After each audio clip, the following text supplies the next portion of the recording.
Wireless radiation is everywhere. We use our smartphones and devices almost everywhere we go.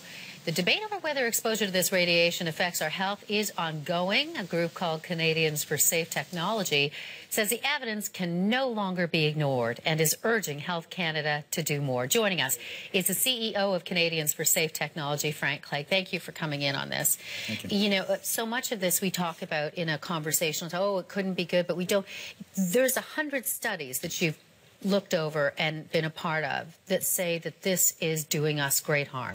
There's always an ongoing debate about is there enough science to defend, and there's reports that say we need more studies, we need more evidence.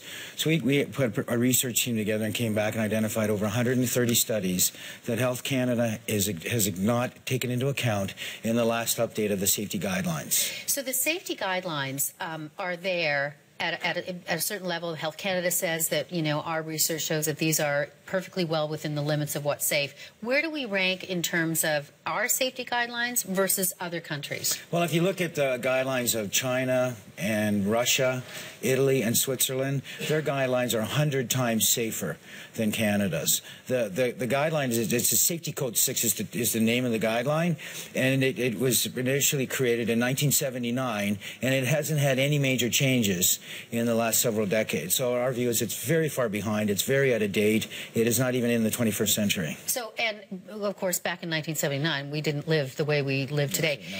And interesting you say there's been no changes, because Health Canada says it's constantly reviewed. It's on a regular basis, it's reviewed. Reviewing is one thing, there's been no changes. So this here that you brought in is just a condensed form of the research that's been done that is now in the hands of Health Canada? Well, we submitted it. Their deadline is on the 15th of July, so yesterday we presented a draft, but all this is, Bev, is the abstracts from these studies. So all this is a one-page summary. So there's 139 studies. So if I was to bring in all the studies, each study is anywhere from 10 to 20 pages long. So all we wanted to do was to present, and we broke it into 8 categories, things like cancer, damage to the DNA, fertility impacts, childhood development and learning. So we're categorizing by sections and saying to the government, please tell us why you're still saying your guidelines are okay when we've got absolute proof that there's harm.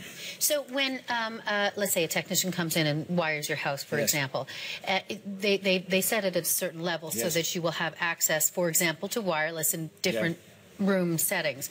And that is part of this research as well, how that's affecting you in your house. Absolutely, like Wi-Fi in your home. One of the things that we say to people is we're not saying don't use the Wi-Fi. Certainly don't have the Wi-Fi near your bed, near where you study or your kids study all day or do homework, and turn it off at night. So go to Canadian Tire, buy a timer that you plug in your lamp, and plug your router into that. So when you go to bed at night, your Wi-Fi is turned off and your body gets a chance particularly for young children, it's growing in an environment where it's not stressed out by the Wi-Fi. Given the fact that you have been part of this research, looking over all of these studies, do you have Wi-Fi in your house? No, I've been in the technology industry all my life, and I've never had Wi-Fi.